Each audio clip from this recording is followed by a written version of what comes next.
আসসালামু আলাইকুম। আশা করছি আল্লাহর অশেষ রহমতে সবাই খুব ভালো আছেন। আলহামদুলিল্লাহ আমিও খুব ভালো আছি।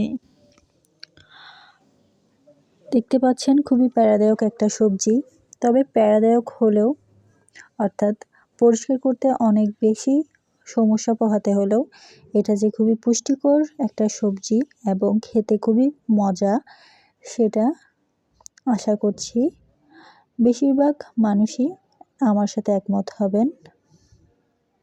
তো আজকে রান্না করছি কচুরলতি।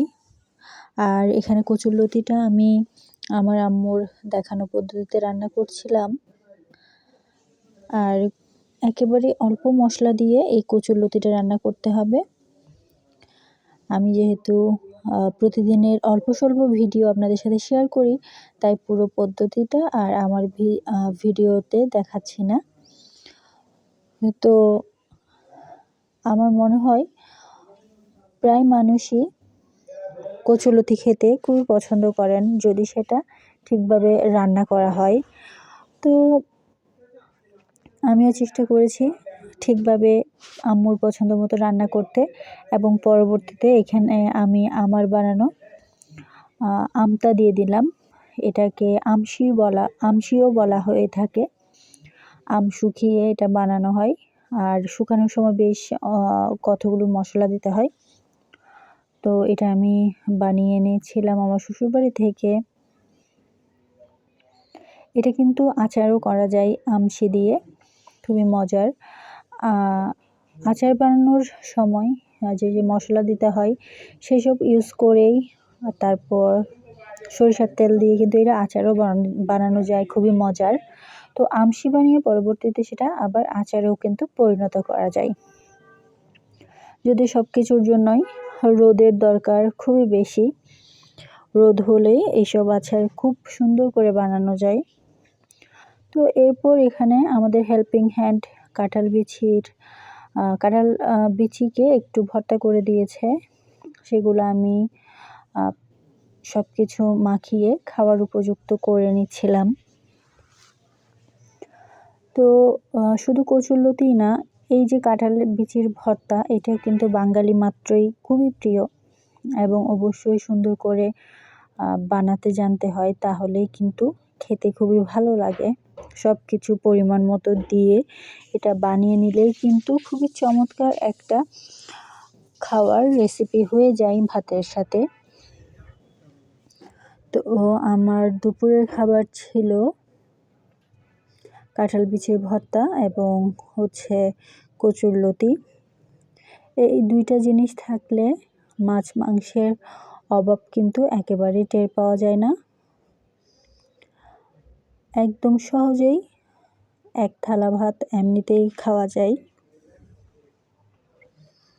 তো শুধু আমি না, আমার আম্মু এই দুইটা জিনিসের একেবারে অনেক বড় ফ্যান বলা যায়। তো আমি মূলত আম্মুর জন্যই, আম্মু মজা করে খাবে বলেই এটা বানিয়ে নিচ্ছিলাম। আর আমার নিজেরও যেহেতু পছন্দ, আর এগুলো একা থাকলে আসলে বানানো যায় না, আর এত ঝামেলা করে শ্বশুরবাড়িতে বানাতেও ইচ্ছে করে না। তো এই তো আমি দুপুরের খাওয়াটা নিয়ে বসে গিয়েছি। আর এগুলো বেরেস্তা করে নিচ্ছিলাম। কিছুদিন আগে একটা ভিডিও দিয়েছিলাম যেখানে গরুর ভুঁড়ি আমি রান্না করেছি, সেখানে দেওয়ার জন্য এই বেরেস্তাটা করে নিচ্ছিলাম। তো দুপুরে খাওয়া শেষে এটা বিকেলের দিকে আমি করে নিচ্ছিলাম, যেহেতু রাত্রে খাওয়া হবে। তো এই তো, আর গরুর ভুঁড়িতে একটু তেলটা বেশি দেই আমরা, যদিও তেল এভাবে বেশি খাওয়াটা অবশ্যই স্বাস্থ্যের জন্য ক্ষতিকর। এখন তো সয়াবিন তেল খাওয়াটাই স্বাস্থ্যের জন্য ক্ষতিকর, তার মধ্যে এখানেও অবশ্য অনেক বেশি তেল ব্যবহার করেছি। তো চেষ্টা করবেন তেল কম ব্যবহার করতে। আমিও অনেক সময় কিন্তু চেষ্টা করি, তবে আমার কাছে একটু কম ভালো লাগে তেল ছাড়া খাবার বা তেল কমে খাবার, হয়তো খেতে খেতে অভ্যস্ত তাই জন্য। আর এটা হচ্ছে রাতের খাওয়া দাওয়া। মধ্যেখানে অনেকটুকু সময় কিন্তু ভিডিও করা হয়নি অনেক কিছুই। আর এই তো এই চকলেটগুলো এনেছে হচ্ছে আমার আব্বু ওমরা থেকে আসার পর অথবা হজ থেকে আসার পর। আমার অ্যাকচুয়ালি মনে নেই, কারণ ভিডিওটা অনেক আগের।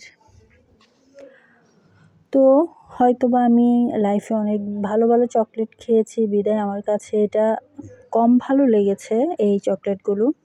আর আম্মুর কাছেও কিন্তু অত ভালো লাগে না। আসলে আব্বু খুব একটা কোয়ালিটিফুল চকলেট আনে না বাইরে থেকে আসার সময়।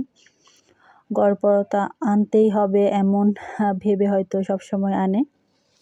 যদিও আমরা সবসময় একেবারে কম আনবে বা না আনলেও সমস্যা নেই, কিন্তু আনলে যেন ভালোটা আনে সেটারই পক্ষপাতী সবসময়। তো যাই হোক, এগুলো অনেককে দেওয়া হয়ে গিয়েছে যেহেতু আমরা খুবই কম খেয়েছি। বাইরের আত্মীয়স্বজনদেরকে বেশি দিয়ে দেওয়া হয়েছে। তো আজকের ভিডিওটা আমি এতটুকুতেই রাখছি, এবং আজকের ভিডিওটাতে অবশ্যই আমি খুবই বেশি ক্ষমাপ্রার্থী, কারণ বাইরের আওয়াজ অনেক বেশি শোনা গিয়েছে নিশ্চয়ই আমার ভিডিওতে। আশা করছি আপনারা ক্ষমা সুন্দর দৃষ্টিতেই সেটা দেখবেন। তো এই তো ইনশাআল্লাহ পরবর্তী ভিডিও নিয়ে খুব শীঘ্রই হাজির হয়ে যাব আপনাদের সামনে। আল্লাহ হাফেজ।